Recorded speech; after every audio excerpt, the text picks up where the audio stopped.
Bismillahirrahmanirrahim. Assalamualaikum warahmatullahi wabarakatuh. Terima kasih Bapak Ibu memenuhi undangan kami. Perkenalkan saya Dede Saryono, peserta pendidikan calon guru penggerak angkatan 9. Nah, di siang ini ada tugas kami diseminasi budaya positif dan budaya positif sekolah yang ada di SMK Negeri 2 Subang. Terima kasih pada Pak Pepi, Pak Yun, Pak Casidin, Bu Is, Pak Teguh yang berkenan hadir memenuhi undangan. Nah, di sekolah itu kebahagiaan ya, bagja, kebahagiaan dan progresif bertujuan membuat seseorang lebih fokus dan memusatkan perhatian terhadap situasi saat ini, menerimanya serta tidak menghakimi. Jadi mungkin itu tujuannya, membuat seseorang itu lebih fokus belajar. Kalau anak didik kita itu pusat perhatian terhadap situasi saat ini, menerimanya setelah tidak menghakimi. Konsepnya seperti itu. Kemudian budaya positifnya itu, budaya positif adalah perwujudan dari nilai-nilai atau keyakinan universal yang diterapkan di sekolah. Ya, keyakinan universal itu maksudnya sebuah keyakinan yang diterima lintas suku, agama, ras, bangsa. Contoh dalam nilai-nilai kebersihan. Nilai kebersihan itu di luar negeri maupun di kita juga diterima sama. Kemudian nilai-nilai kesehatan, nilai-nilai jujur, misalnya disiplin waktu, itu kan universal berlaku di semua sisi. Nah, yang dimaksudnya keyakinan universal. Tujuannya supaya anak didik kita itu bisa bergaul secara universal di lintas suku, agama, bangsa, mungkin bisa keluar negeri. Dia bisa menyikapi pergaulan-pergaulan itu dengan baik di komunitas internasional. Kemudian konsep prinsip budaya positif.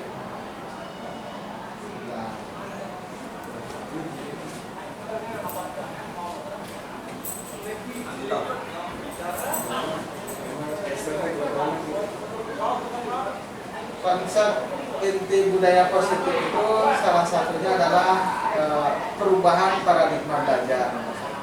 Yang kedua, disiplin positif. Yang ketiga, nilai-nilai kebajikan. Kemudian kebutuhan dasar manusia, motivasi perilaku manusia. Kemudian posisi kontrol, keyakinan kelas, segitiga restitusi.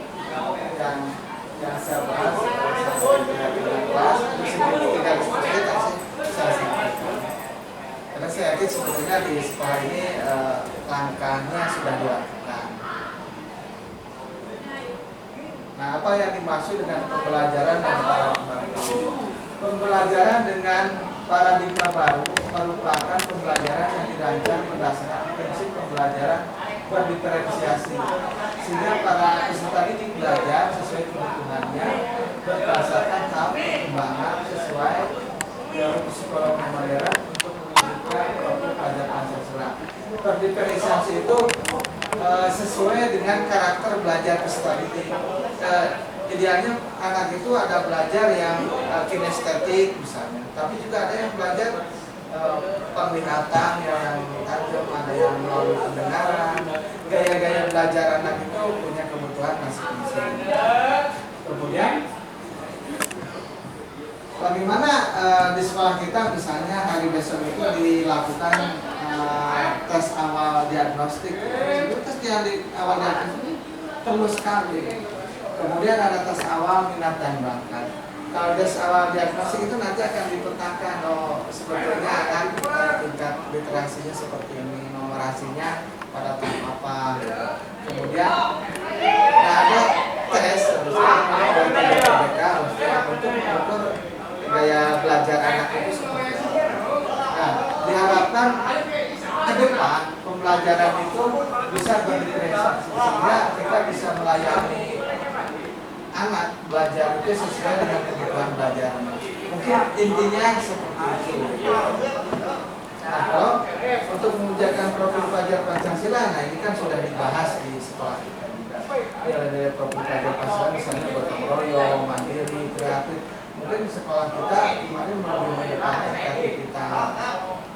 Kemudian ada juga bagaimana anak-anak itu misalnya ya untuk bekerja sama. Dari awal itu mulai latihan saya itu kelihatan disiplinan. Nah kalau yang kemarin dibahas di visi misi sekolah itu memang sudah mengerucut bahwa kita juga diharapkan punya kreativitas. Dan awalnya bahagia dulu kondisinya gitu kan, nah sudah mengulasnya kelihatan. Profil pelajar Pancasila ini ya bergotong royong, kreatif, nah, ini yang tadi saya sampaikan.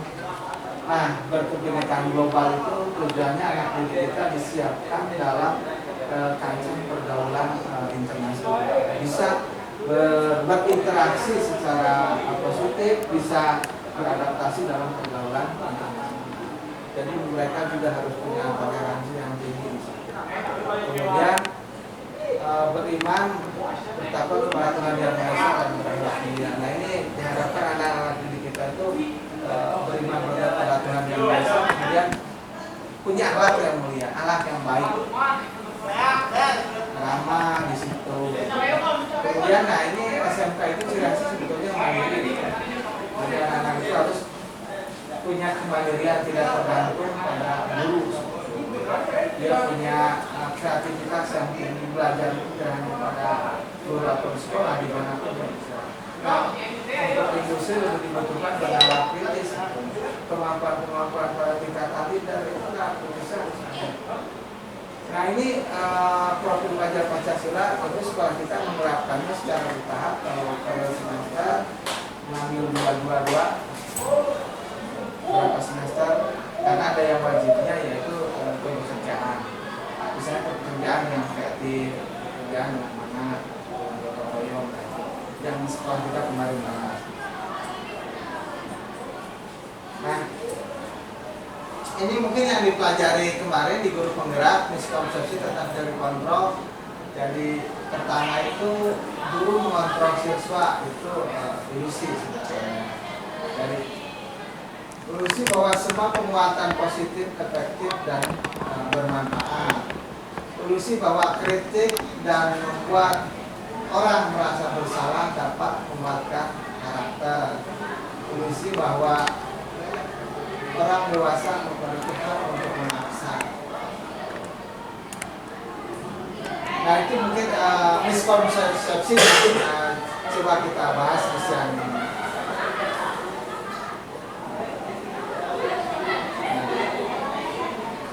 Stimulus kontrolnya realitas kebutuhan kita semua, kita sama.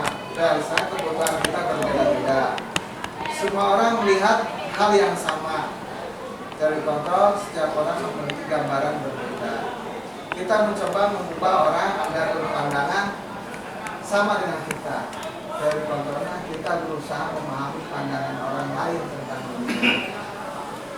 Terus responnya perilaku buruk dilihat sebagai suatu kesalahan. Kontrolnya semua perilaku menjadi tujuan. Jadi ada stimulus, ada respon. Nah, yang diskusinya sekarang dari kontrol. Orang lain bisa mengontrol saya, misalnya. Dari kontrol hanya Anda yang bisa mengontrol diri Anda sendiri. Saya bisa mengontrol orang lain. Dari kontrolnya Anda tidak bisa mengontrol orang lain. Terus responnya pemaksaan ada pada saat bujukan gagal. Dari kontrol kolaborasi dan konsensus menciptakan pilihan-pilihan baru. Terus responnya model berpikir menang atau kalah. Dari kontrol model berpikir menang-menang. Saya lanjutkan dulu Bapak Ibu ya. Nah tadi disiplin positif. Dalam rangka menciptakan lingkungan positif, salah satu strategi yang perlu kita tinjau kembali adalah penerapan disiplin di sekolah kita. Saya bacakan ya, karena ini jauh jaraknya. Dalam budaya kita, makna kata disiplin dimaknai menjadi sesuatu yang dilakukan seorang pada orang lain untuk mendapatkan kepatuhan. Kita cenderung menghubungkan kata disiplin dengan ketidaknyamanan. Nah, dia juga menyatakan bahwa arti asli dari kata disiplin ini juga berkonotasi dengan disiplin diri dari murid.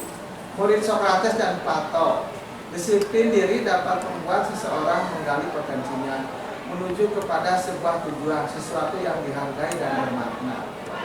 Dengan kata lain, seseorang yang memiliki disiplin diri berarti mereka bisa bertanggung jawab terhadap apa yang dilakukan, karena mereka mendasarkan tindakan mereka pada nilai-nilai kebajikan yang besar.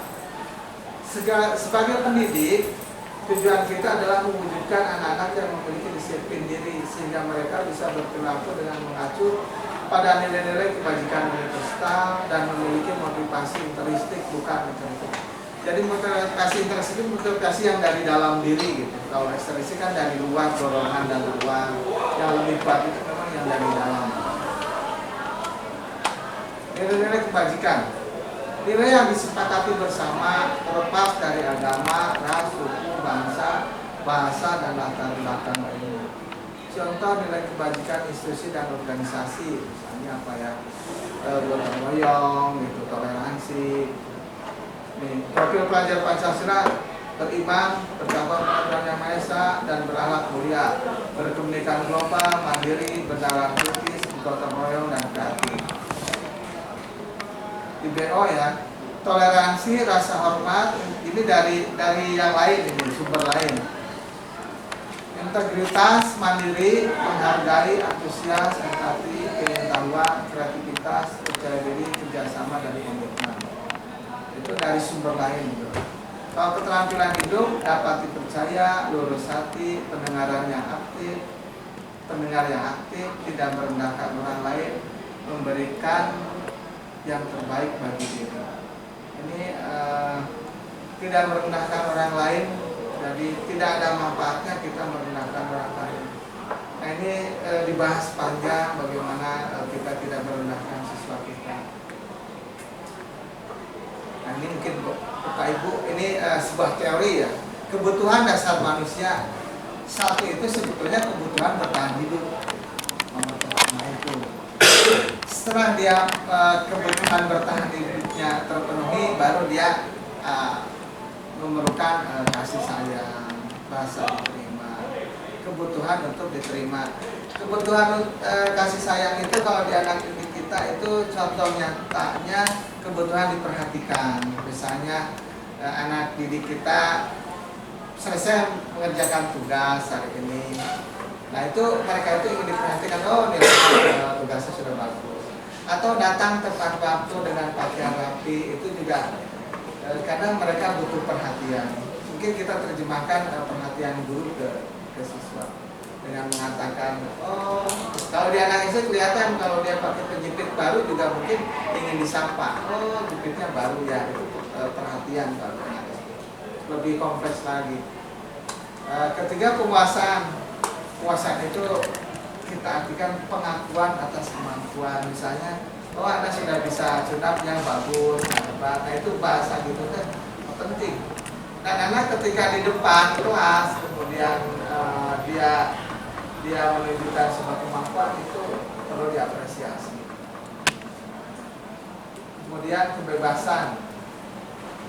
Dan anak didik kita kan masanya masa main, dia juga kebutuhan akan pilihan, kebutuhan akan main, itu perlu kesenangan gitu kan, kebutuhan untuk merasa senang.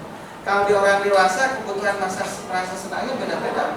Kadang ada bapak-bapak mungkin yang seharian butuh waktu sendiri, tidak mau diganggu istrinya, yaitu privasi kesenangannya di situ.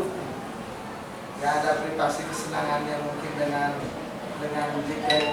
HP-nya, gadgetnya, atau dengan laptopnya, atau dengan ya yang lain aktivitas di luar. Ada ruang itu mungkin yang kita rasakan. Nah, ini contoh.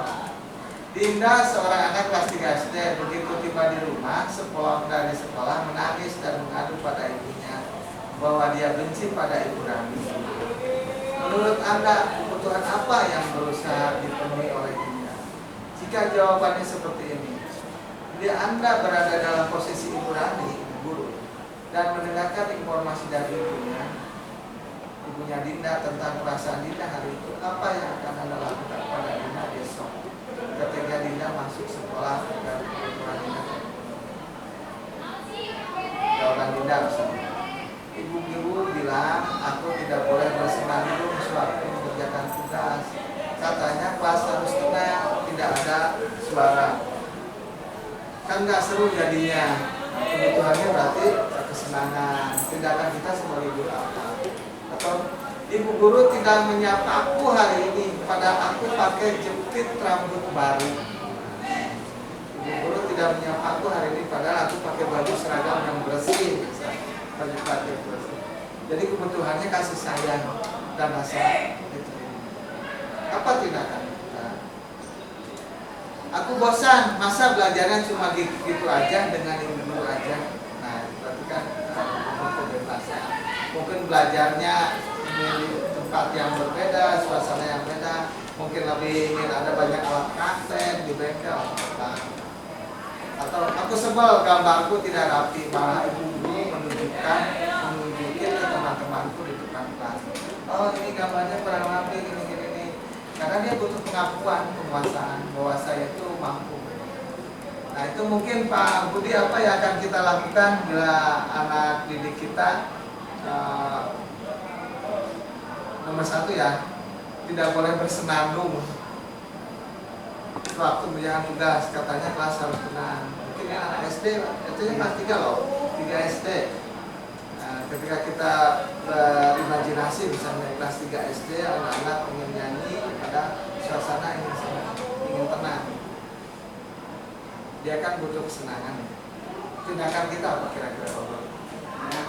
Sekali-kali memang dibutuhkan Pak rasa kesenangan seperti itu, diajak bermain, bercanda, lalu bernyanyi bersama-sama, itu sangat diperlukan sehingga ada kesenangan dari anak kita. Dan tidak harus terus kita misalkan kalau contoh di sini disiplin itu harus diam, sikap sempurna gitu ya, harus ikut. Tapi suatu-waktu memang mereka ingin sesuatu yang menyenangkan, ingin bebas gitu ya, ingin bebas dalam artian suasananya tidak apa ya, tidak pakem gitu, suasananya menyenangkan.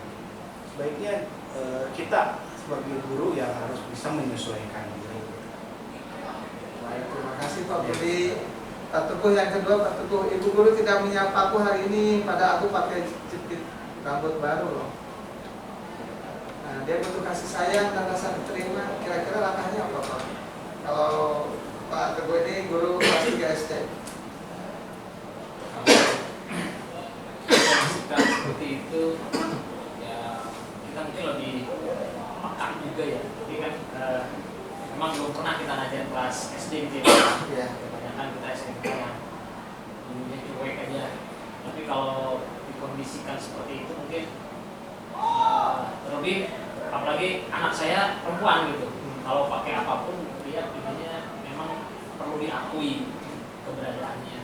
Dan kita juga sama sih kalau misalnya di kelas atau di lingkungan industri atau lingkungan kerja ataupun di rumah, kita pun kalau diakui merasa senang. Kayaknya kita juga perlu ikuti seperti itu supaya, karena memang kita semua dasarnya sama sih Pak untuk manusia. Keberadaan kita tuh memang perlu diakui keberadaannya. Terima kasih Pak Teguh. Pak Yul minta bantuan, nomor 3 Pak Yul. Aku bosan, masa belajar cuma gitu-gitu aja, dengerin ibu guru aja. Ini TAB nih, salahnya seperti ini sih. Baik, memang dalam belajar itu kita harus banyak variasinya. Karena memang kalau misalkan kita sama mungkin di teori, karena kita teori terus itu ya, prakteknya belum. Anak-anak itu kelihatan kurang bersemangat. Tapi ketika saya janjikan bahwa di depan mulai praktek, lalu ada antusiasme, memang ada variatif gitu. Mungkin jangan terus pada tujuan saya dalam menyelesaikan dulu materi yang ada, karena memang juga tanpa teori yang matang juga nanti akan masalah itu. Mungkin anak-anak tidak sabar ingin ke praktek gitu. Terima kasih Pak Yus. Ini masalah teknologi ya, seperti sama masalah mau di TAP, TITR, TSM, teror, pemesinan gitu. Voice nomor terakhir, aku sebel gambarku tidak rapi, malah ibu guru nunjukin ke teman-teman aku di depan kelas. Kelas 3 SD. Ya kan kalau dengan anak kelas 3 SD itu kan biasanya anak itu ingin dipuji Ya.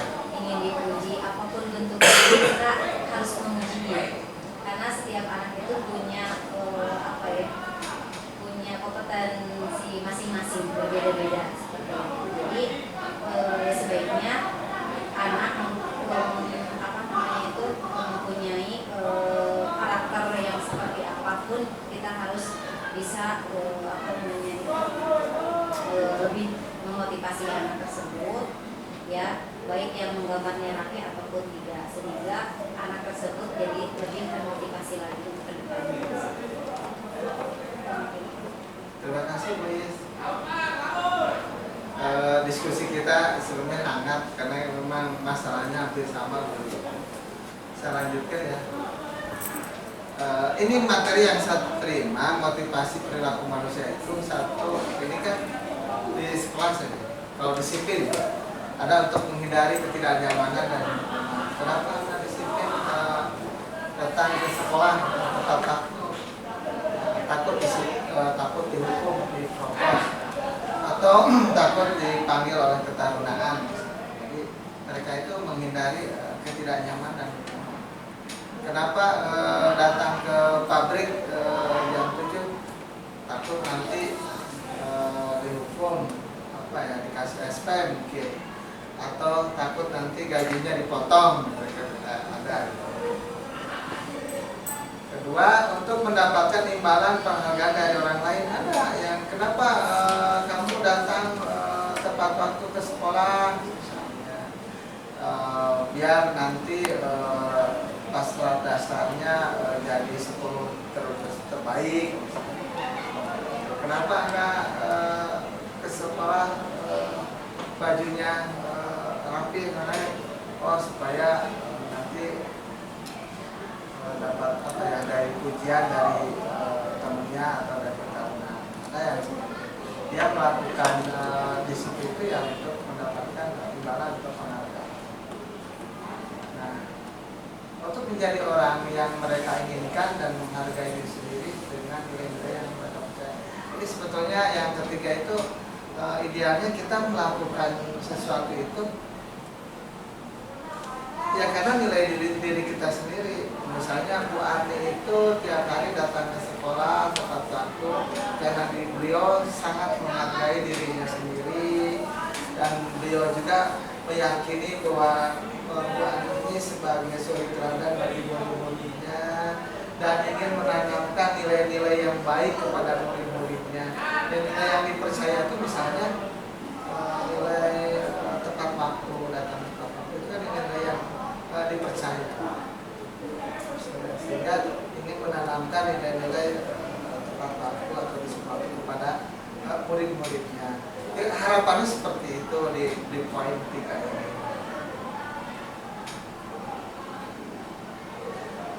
Nah, ini hal baru yang saya terima di pendidikan itu adalah restitusi.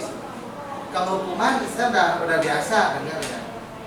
Misalnya anak datang terlambat, sit up. Ada pertanyaan gini, guru olahraga, siswa datang ke lapang terlambat, dihukumnya itu lari atau pemanasan hukumnya itu hukuman bukan. Nah, beda lagi dengan guru saya misalnya siswa datang terlambat ke bengkel, saya suruh push up 100 kali, itu hukuman bukan. Nah itu bedanya ada program.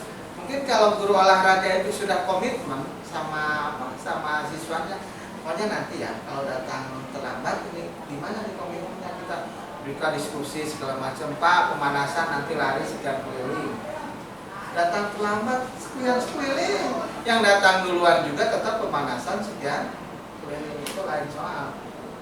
Tapi kalau eksklusif misalnya datang terlambat langsung dikasih ya ini yang lagi viral kemarin. Nah itu hukuman. Karena orang merasa kok saya menghormat bendera sendiri di tengah lapang misalnya. Itu kan beda dengan menghormat bendera ketika upacara bendera bareng.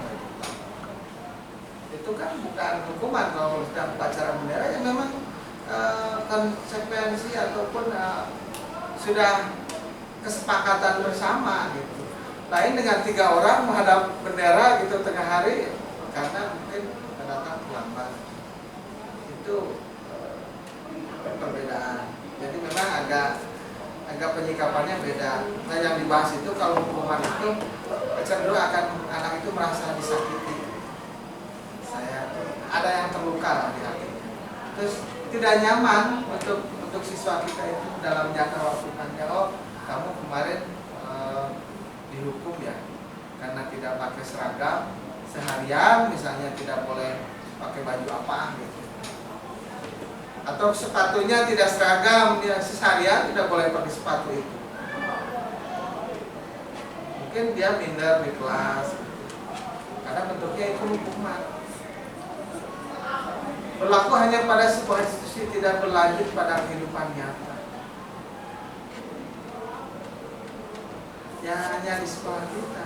Kalau di kehidupan nyata mungkin biasa saja tuh pakai sepatu yang beda-beda di lingkungan ya, kecuali perusahaan mungkin lain. Apa yang berlaku di sekolah kita?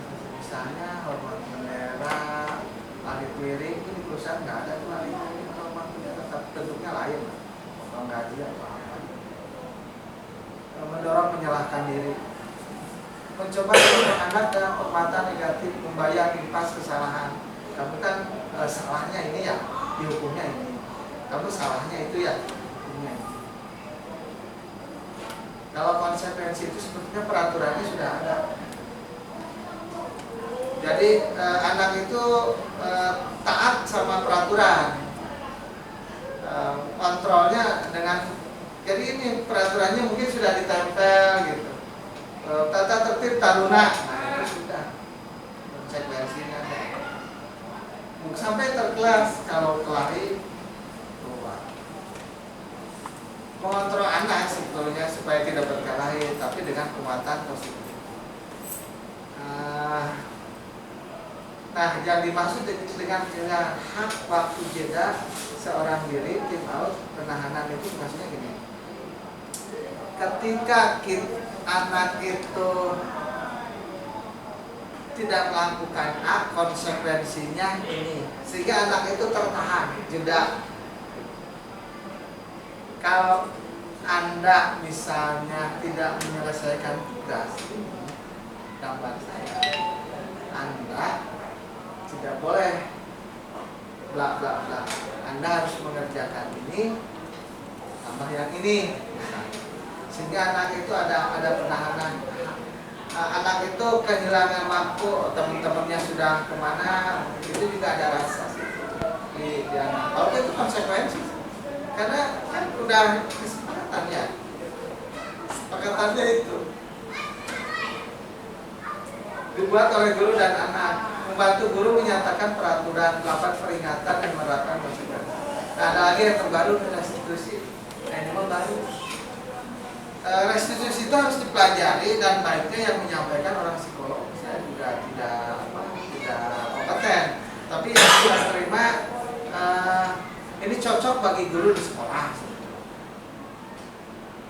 Restitusi itu merupakan pilihan menguatkan untuk murid dalam jangka waktu yang panjang. Murid belajar bertanggung jawab untuk perilakunya, fokus pada pemecahan masalah dalam jangka waktu panjang. Murid anak belajar memecahkan masalah, murid anak menghormati dirinya dan lain. Contoh gini, ketika anak melakukan kesalahan, seorang guru itu mengatakan tidak ada orang yang sempurna. Tiap orang pernah melakukan kesalahan. Di awal percakapan dia menyatakan itu. Maka si murid itu merasa identitas dirinya itu diamankan identitasnya. Kemudian baru dia menanyakan apa yang dilakukan, divalidasi kesalahannya itu apa, kesalahannya apa. Misalnya saya tadi bukan melecehkan, mungkin ada siswi itu perempuan nangis, mungkin karena dihina oleh karena dihina oleh Arif misalnya. Nah, Arif itu ditanya nanti apa yang dilakukan, kenapa Mirna itu sampai nangis. Kata Arif, dia tadi saya ejek dia, kenapa diejek, karena bla bla bla atau apa dia sebutkan. Nah, nanti divalidasi apakah itu baik, kenapa sampai melakukan itu. Nah, nanti ada validasi, dia komunikasi. Nah, nanti di ujungnya ditanya untuk memperbaiki kesalahan itu apa yang akan dilakukan. Jadi anak itu diajak untuk mencari solusi. Dia kan sudah membuat Mirna nangis, terus untuk memperbaikinya bagaimana, si anak itu diajak diskusi. Dan dia juga diajak untuk menghormati orang lain. Sebenarnya restitusi itu menarik, cuman latihannya juga panjang. Ada video khusus, mungkin nanti di-share video khususnya biar pemahamannya utuh. Karena kalau yang kita pelajari jadi coaching ya, coaching. Jadi kita meng-coaching seseorang. Nah, kalau restitusi itu lebih sederhana, hanya 3 langkah. Satu, identitas, menstabilkan identitas. Jadi distabilkan identitas dia itu bahwa tiap orang tidak ada yang luput dari kesalahan. Semuanya bisa kita selesaikan. Mungkin dengan bahasa begitu anak identitasnya apa. Tapi baru nanti divalidasi kesalahan yang dilakukan apa. Kemudian baru setelah kesalahan dilakukan apa, kembali keyakinan. Jadi kesepakatan kelasnya apa? Misalnya kesepakatannya kita menghormati orang lain, maka sebetulnya menghina atau melecehkan atau mengejek itu kan tidak boleh.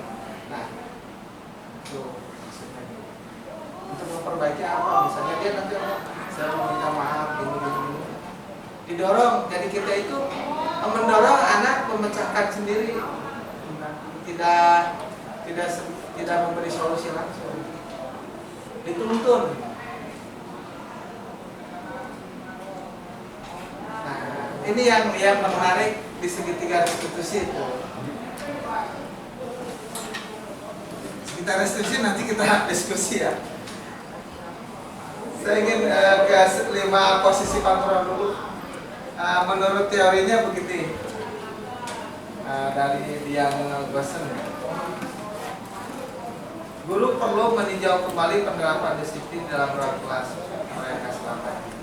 Melalui serangkaian riset dan berdasarkan pada teori kontrol, Gosen bersimpulan ada 5 posisi kontrol yang terdapat oleh guru, orang tua maupun atasan dalam melakukan kontrol. Mungkin bisa dilakukan oleh guru, orang tua, atau atasan di industri. Satu, kalau penghukum itu seseorang bisa menggunakan hukuman fisik maupun verbal. Ada yang pembuat merasa bersalah. Kalau penghukum itu gampang contohnya.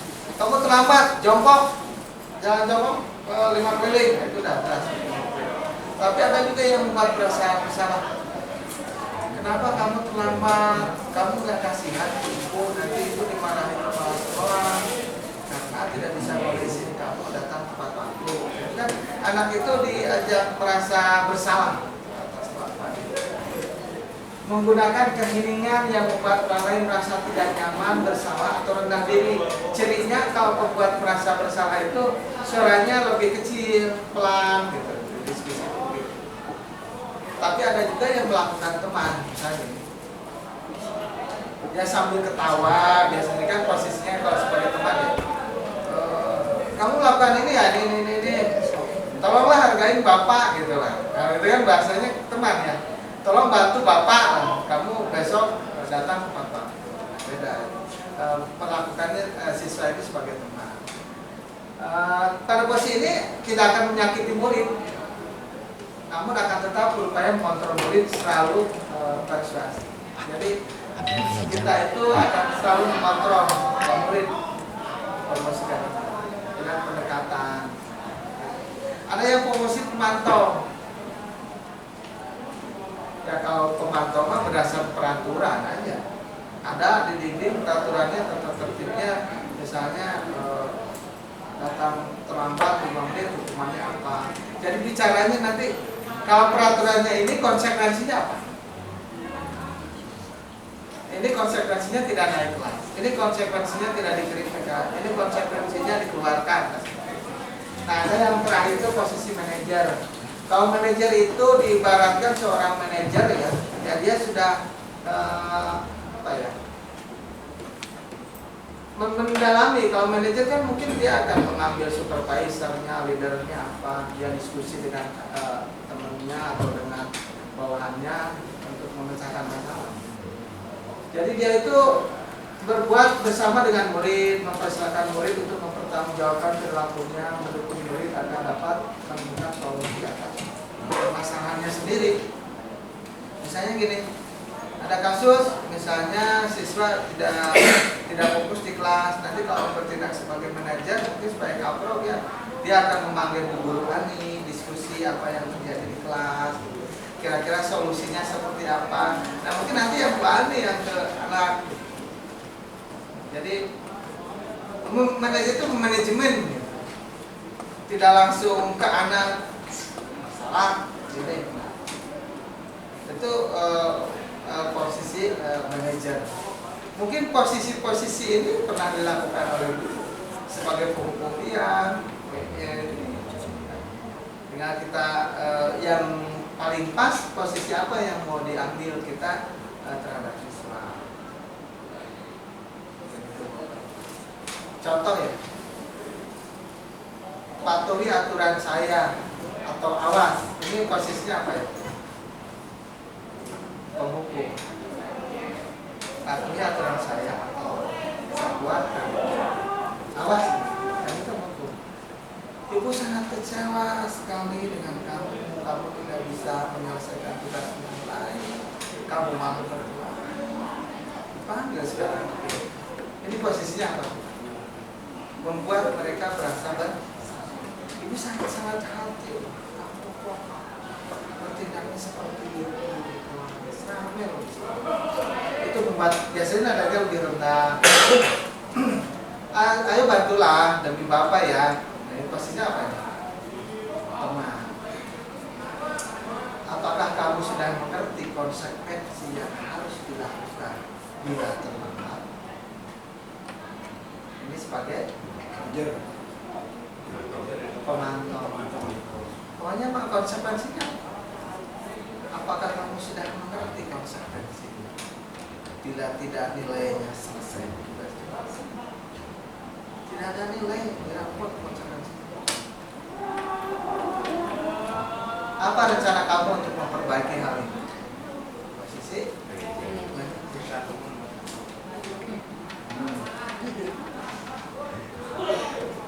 contoh kasus Tisa dan Nana dipanggil masuk ke ruang Ibu Dewi. Ibu Dewi ini kepala SMA Makmur. Ibu Dewi baru saja mendapat pengaduan dari Ibunda Tisa bahwa Hana menggunakan kata-kata kasar dan merendah-rendahkan Tisa di media sosial. Bila Anda adalah seorang kepala sekolah, penerapan disiplin apa yang akan Anda lakukan untuk kasus Hana? Manajer, mengapa? Ini diskusinya sampai stimulasi. Soalnya kan di medsos ya. Kira-kira Hana ini punya wali kelas? Punya. Apa gitu? Tisa juga punya wali kelas.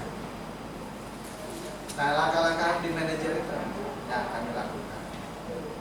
kita punya wali kelas, bisa kita juga ketemu dengan orang tua siswa, harus komunikasi dengan orang tuanya, apa langkah-langkah yang akan diambil.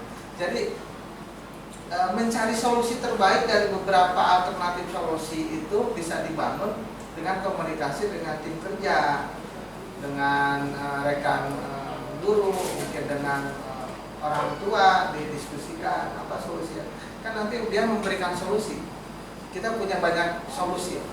Nah, nanti baru ke siswanya, mungkin dengan ada wali kelasnya, ada BK-nya, ngobrol, menggiring dia untuk apa yang akan dilakukan untuk memperbaiki masalah. Jadi siswanya diarahkan untuk mencari pemecahan masalah.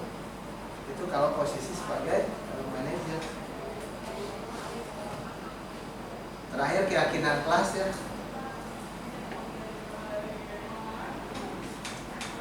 Keyakinan kelas, nilai kebajikan urusan disepakati secara tersirat dan tersirat, lepas dari latar belakang suku, negara, bahasa maupun agama. Keyakinan kelas itu pernyataan universal, misalnya kebersihan, gitu. Saling menghormati, toleransi itu universal. Pernyataan kelas nasihat dibuat dalam bentuk positif. Jadi gurunya hanya membimbing siswa, keyakinan kelasnya apa ya, kesepakatan kelasnya gitu, yang disepakati oleh mereka.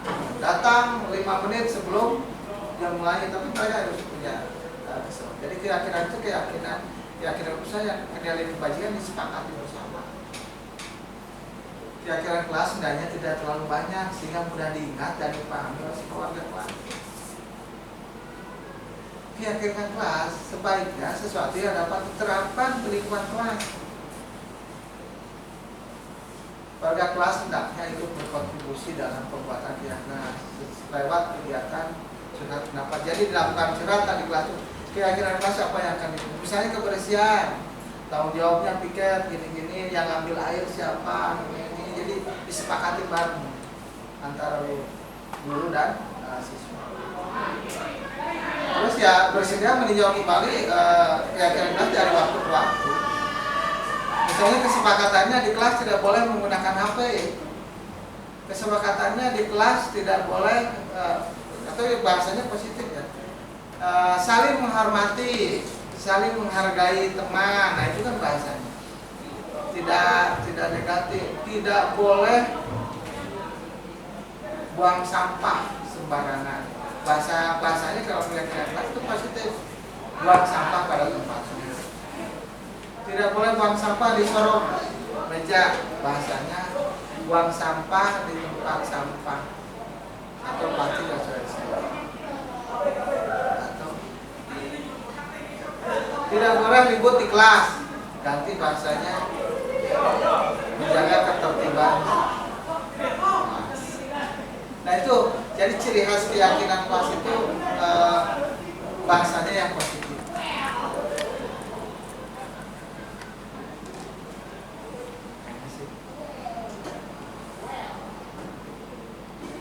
Datang tepat waktu, sering hadir terlambat, tidak tampak. Jadi yang tampaknya itu kalau keyakinan kelasnya misalnya hormat. Menyapa teman dan guru setiap hari, tidak acuh kepada teman dan guru. Mengembalikan barang teman yang telah dipinjam dan mengucapkan terima kasih. Jadi kalau pinjam dikembalikan terima kasih. Kesepakatannya. Nanti yang tidak kelihatannya tidak mengembalikan barang yang dipinjam dan membatalkannya sembarangan. Jadi keyakinan kelas itu melihat ada tampaknya perubahannya. Nah, bagian tampak. Terdengar satu orang berbicara, yuk saya bantu, kita bisa selesaikan ini bersama, tolong ya,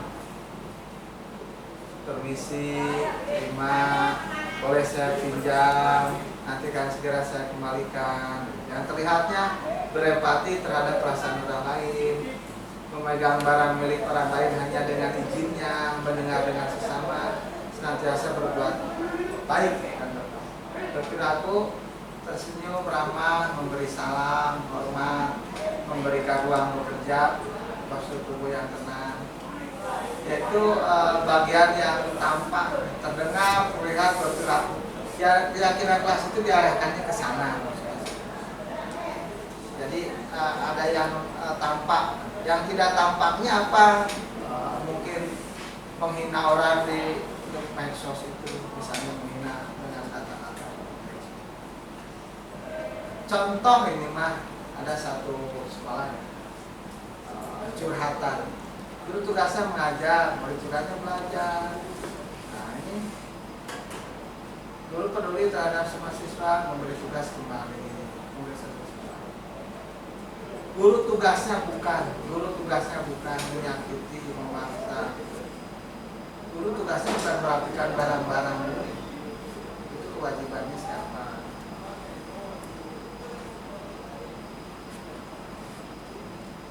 Guru tugasnya bukan menyiapkan barang-barang alat tulis, makanan atau apa gitu. Itu kan ada tugas-tugasnya.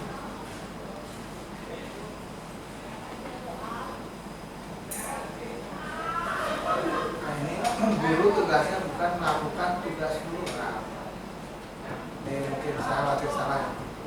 Oh iya, bukan? Oh iya.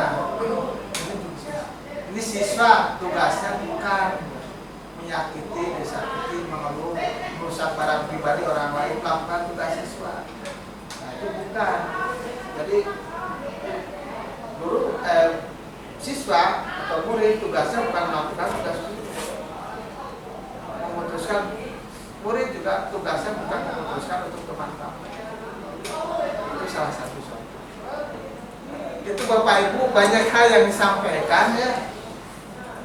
Intinya gini, tugas CGP, jadi saya juga terima kasih. Mungkin sekarang diskusi Baca Sidin belum saya beri waktu. Udah ada Pak. Masih ada waktu Pak Ferdi? Masih satu penanya boleh.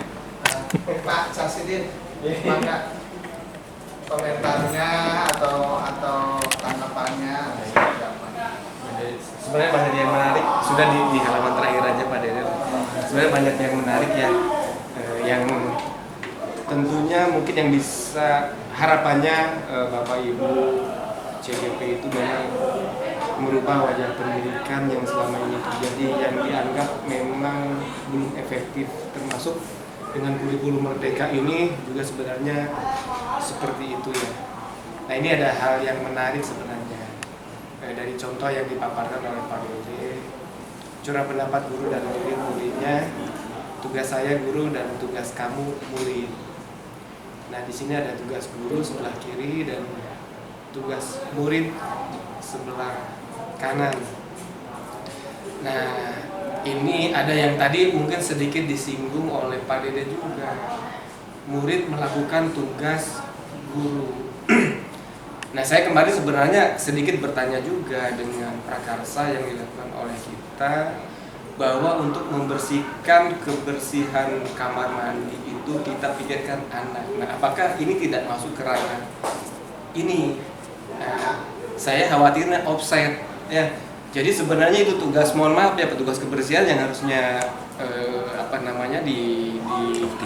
diinikan oleh sekolah ya, memang disediakan oleh sekolah, dipekerjakan oleh sekolah, tapi akhirnya itu menjadi beban anak kita, murid.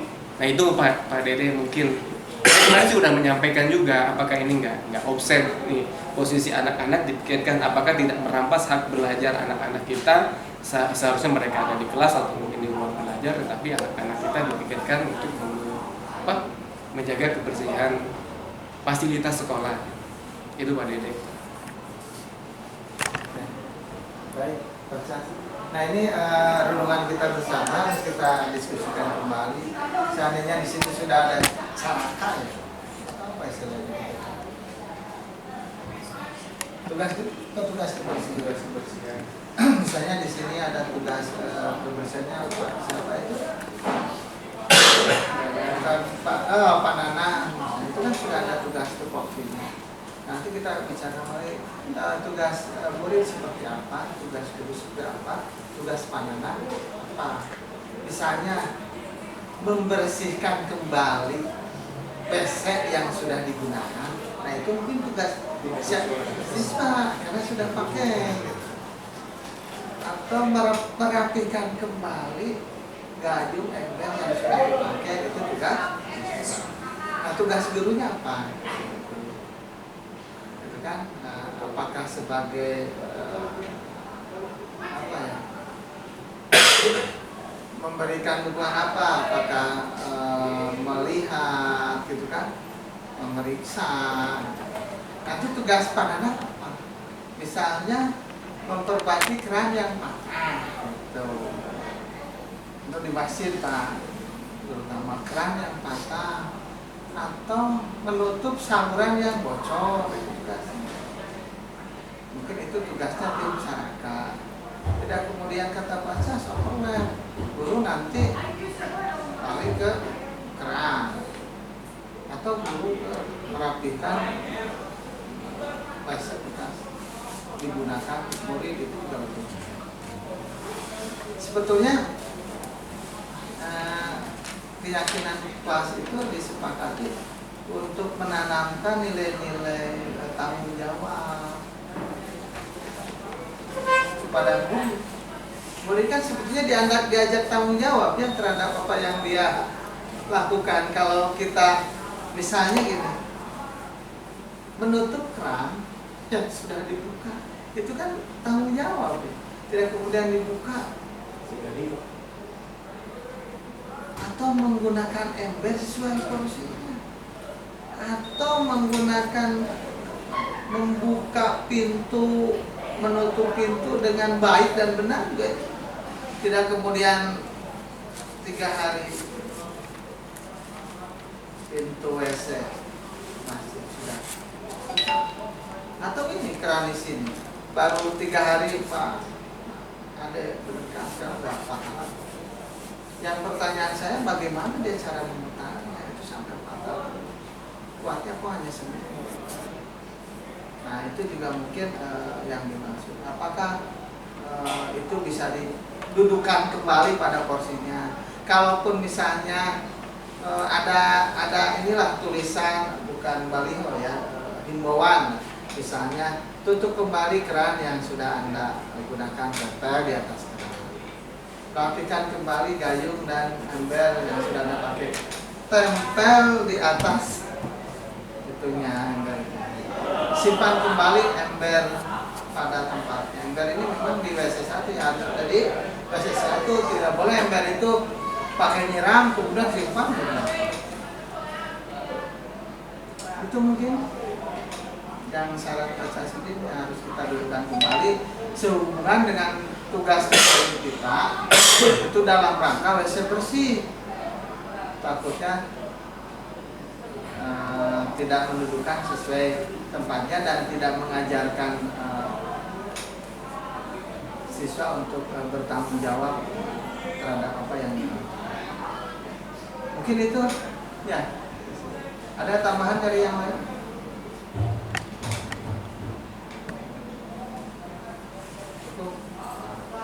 Mungkin cukup dulu Bapak Ibu ya. Terima kasih. Assalamualaikum warahmatullahi wabarakatuh. Waalaikumsalam warahmatullahi wabarakatuh.